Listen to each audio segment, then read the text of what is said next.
Bien, chicos, nuevamente aquí con el segundo video para darle continuidad a lo que explicamos o tratamos de llevar a cabo en el video 1, contemplar los conceptos fundamentales de la materia, pues sí, de una forma rápida, que de hecho vamos a profundizar en ello, les digo, en las clases online que vamos a tener para que ustedes vayan sacando algunas dudas que vayan generando. Por ahí es importante que revisen los materiales, están a su disposición en la plataforma para que vayan viendo pues que todo esto que les estoy explicando está contemplado ahí.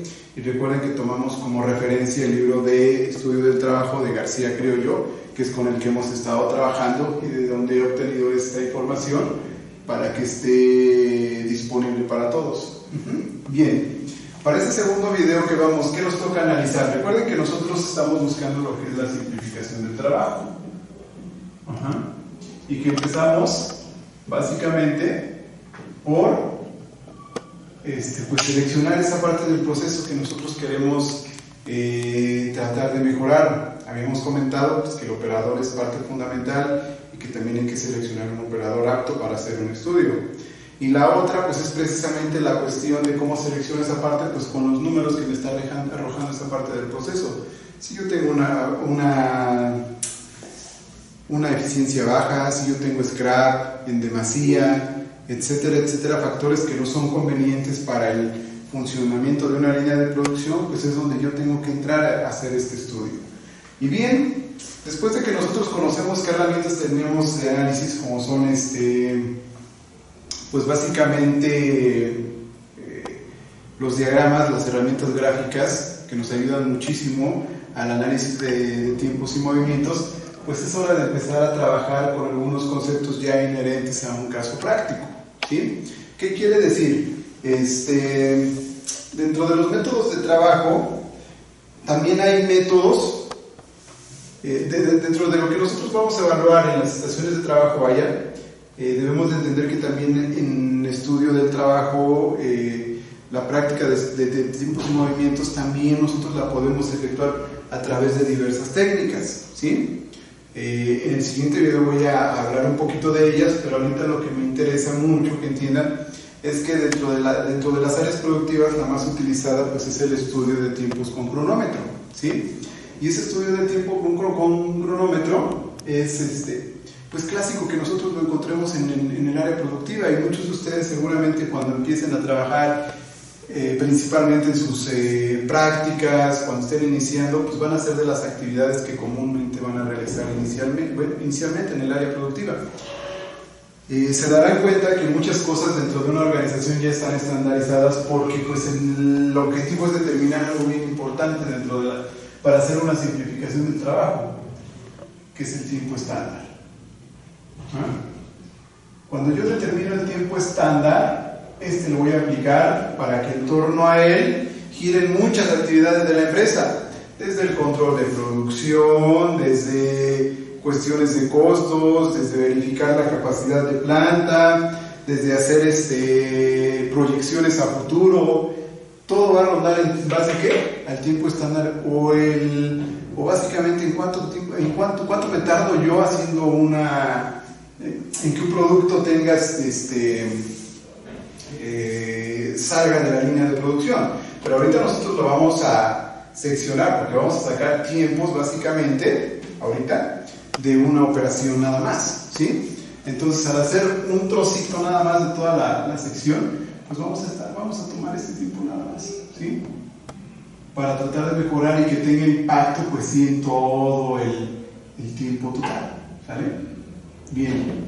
¿Qué vamos a hacer ahora? Es importante que en la simplificación del trabajo, cuando yo voy a hacer el estudio de tiempos y movimientos y ya seleccioné dónde voy a trabajar y ya realicé mi diagrama, mi manual para verificar cómo están las operaciones, es cuando entonces sí estoy en la posibilidad de grabar un video del proceso, ya más con ese objetivo de determinar esta parte para que sea objeto de análisis. Entonces, ¿qué hacemos? Pues básicamente lo que tenemos que hacer es considerar que para obtener este tiempo estándar yo necesito calificar la actuación del operador y añadirle suplementos. Les comentaba que en el siguiente video vamos a hablar un poquito de los métodos de trabajo y cómo los hacen, porque la complejidad entre uno y otro es diferente. Algunos son más sencillos de utilizar, otros son más complicados, pero realmente en la práctica yo les he comentado pues, que es el de estudio de tiempo con cronómetros el más utilizado. Ahora, cuando yo empiezo a analizar una operación que realiza el trabajador en un área de trabajo, se supone que esta es su mesa de trabajo, aquí están componentes y partes que él tiene que ensamblar, él está en esta zona, y yo empiezo a realizar su diagrama bimanual y a partir de ahí a procesarlo para poder obtener estos tiempos en conjunción con el video. Pues es importante que el diagrama bimanual esté establecido en base a los términos, primero a los movimientos que coloqué en el video anterior, que estaban en esta posición, y que a partir de ahí entonces empecemos a hacer la toma de tiempos. ¿Cuántas observaciones hay que hacer o cuántas mediciones? Depende de la complejidad. Por ahí ahora en clase en línea vamos a ahondar un poquito más en ese concepto. Les voy a dar algunas formulitas para que puedan determinar pues, cuál sería el número de observaciones idóneas para poder realizar un estudio. Aunque siempre les recuerdo que aunque estos datos son muy contundentes dentro de una bibliografía, en la práctica importa mucho la experiencia que tiene la persona que está haciendo el estudio. Es decir, si él sabe o determina que no es necesario hacer 200 observaciones, que con 150 está súper bien, pues entonces podemos trabajar ese estudio porque pues él ya tiene esa experiencia, ya tiene ese tacto, ¿sí? Y también a veces hasta para seleccionar el operador, él sabe con quién puede hacer ese estudio sin tantos contratiempos. Entonces, ¿qué vamos a hacer? Bien, cuando yo empiezo a analizar la operación que hace esta persona aquí, dentro de esta área productiva, dentro de esta estación de trabajo, objeto de estudio, y quiero determinar el tiempo estándar, o sea, el tiempo en el que hace toda esta operación, yo tengo que considerar añadir dos elementos. Uno, que es la calificación de la actuación del operador, y la otra que son suplementos. Esta primera parte, ¿de qué se conforma? Se conforma por lo general de 4 extractos, que son habilidad, esfuerzo, condiciones y consistencia. En esta parte de habilidad, pues obviamente era lo que yo les decía. Hay que tratar de centrar un estudio en la parte media, porque si tú le haces un estudio a una persona con muchísima habilidad y está encasillada en este punto, nosotros vamos a encontrar que al hacer el estudio, él va a bajar mucho el tiempo, y si los demás operadores no están capacitados para hacer las mismas actividades que él en ese tiempo, entonces sí vas a tener problemas. Entonces el operador sí va a poder reclamarte porque le estás subiendo una carga de trabajo para la cual él no está capacitado, por ejemplo. Por eso es importante saber bien mediar esta cuestión, y por eso es importante también la experiencia que ustedes tengan, el tacto que ustedes tengan para poder manejar estos datos. Bien, el primero de ellos es habilidad, ¿sí? Si ustedes observan aquí está la clasificación. Una habilidad media se considera 0, es decir, no le va a agregar ni le va a aumentar ciertos valores a las formulitas de tiempo estándar para poderla manipular, sino que tú vas a seleccionar el nivel, y estos datos que aparecen aquí, estos valores, son los que se van a sumar y restar dependiendo de la calificación que tú hayas asignado dentro del procedimiento para obtener el tiempo estándar. La otra es esfuerzo, es decir,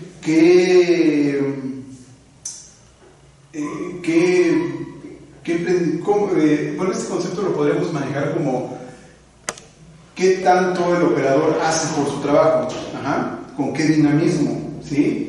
La otra es condiciones, es decir, si el área de trabajo tiene buena iluminación, si realmente las máquinas son aptas para que él desarrolle su actividad. Eso es lo que se evalúa aquí. Y la otra es consistencia, es decir, si es un operador responsable, si él está comprometido con el trabajo y lo hace bien, etcétera, etcétera. Entonces de eso depende que ustedes hagan una calificación de la actuación. ¿Esta dónde va a tener impacto? Esta va a tener impacto para obtener algo que se llama tiempo normal. Podríamos decir que es un tiempo considerando la calificación o la valoración que se le da al operador por la actividad que está haciendo, ¿sí? Pero del tiempo normal yo lo tomo como base para calcular el tiempo estándar, pero aquí sí ya tengo que agregar estos suplementos. Agregando los suplementos al tiempo normal, entonces sí, yo ya estoy en posibilidades de obtener un tiempo estándar, ¿sí? Entonces, ahora, ¿qué son estos suplementos? Estos suplementos son aquellas consideraciones que se tienen para el operador, dependiendo si es hombre o mujer en la realización de sus actividades. Por ejemplo, se clasifican en suplementos constantes y en suplementos variables. Los constantes, primero, ¿qué quiere decir? Que por el hecho, constantes es porque van a aparecer para todas las personas que vayan a estar inmiscuidas en el estudio, es decir, si es hombre o si es mujer. Si es hombre, hay que considerar que tiene necesidades personales y que la fatiga es parte de lo que está haciendo, del trabajo, de la rutina que está haciendo. Entonces se les asigna una puntuación. Esta puntuación, recuerden que nosotros la trabajamos en porcentajes, ¿sí? Es decir, para un hombre las necesidades personales implican un 5% del tiempo y para la mujer el 7%. Y así, con los suplementos constantes. Los suplementos variables, observamos que están clasificados como trabajo de pie, postura normal, uso de fuerza, mala iluminación, condiciones atmosféricas, ruido, tensión mental y monotonía. Estos puntos están en el cuadro que yo les ofrecí en clases previas. Estos dos los tienen ustedes para que los tengan ahí a la mano y entonces puedan observar precisamente esta clasificación.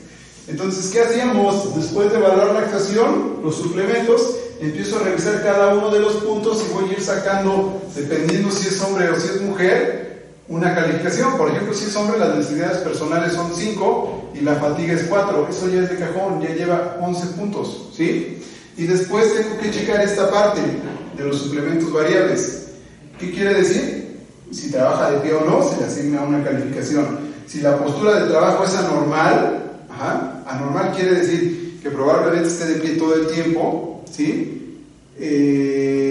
Entonces esa parte no se consideraría como excesiva, ni que esté sentado. Pero sin embargo, si esta persona está levantando peso 200 veces en el turno, eso es donde yo lo tengo que considerar bajo esta clasificación y asignarle un puntaje. Igual, si tiene que cargar cosas, si tiene que utilizar fuerza, también dependiendo del peso, es la puntuación. Si las condiciones del área de trabajo son malas, también se le asigna una puntuación dependiendo de qué condiciones tenga. Así con las atmosféricas, con el ruido que hay en el área de trabajo, la tensión mental, qué tan estresado está el operador al realizar sus actividades, también es objeto de calificación. Y por último, la monotonía, es decir, qué tan ordinario, qué tan rutinario es su trabajo. Todo eso impacta directamente en el tiempo estándar. Por eso era lo que yo les decía, nada se obtiene con una capacidad al 100%, se trabaja al 100%, sino que hay ciertas consideraciones que les llamamos holguras, precisamente para determinar esa parte, para no tener al operador haciendo 1000 piezas cuando sabes que no las va a dar, ¿sí? Sino que consideres esta parte de fatiga y entonces sí, establezcas un estándar de piezas adecuado de acuerdo a este tiempo estándar. Bien, entonces ya mencionados estos dos elementos, en el siguiente video yo les voy a mostrar, vamos a repasar uno de los ejercicios que hicimos en clase, considerando estos elementos para determinar básicamente ¿qué? El tiempo estándar, y a partir de ahí concluimos en qué aplicaciones se les da el tiempo estándar. ¿Cómo me va a servir a mí determinar este dato para que yo pueda empezar a establecer dónde puedo simplificar esas operaciones, cómo baja el tiempo estándar, qué repercusiones tiene y cuál es la proyección que tiene en determinar este tiempo dentro de la línea de producción y el área productiva, para que ustedes puedan pues facilitar el trabajo dentro, sin importar el producto que ustedes estén haciendo, ¿de acuerdo? Entonces, pues esto ya lo manejamos, considérenlo. En el siguiente video yo les voy a empezar a mostrar entonces el ejercicio para concluir básicamente el contexto general del curso, y ya en las clases online vamos a estar trabajando con dudas más específicas, porque esto es solamente la punta del iceberg. Hay muchas más cosas que se analizan dependiendo de este tiempo estándar. Los otros métodos funcionan también en base a esta clasificación o se determinan con otros elementos, pero el objetivo es llegar a este tiempo. ¿De acuerdo? Entonces eso es todo por este segundo video. En el siguiente continuamos para darle seguimiento a esto que hemos estado repasando.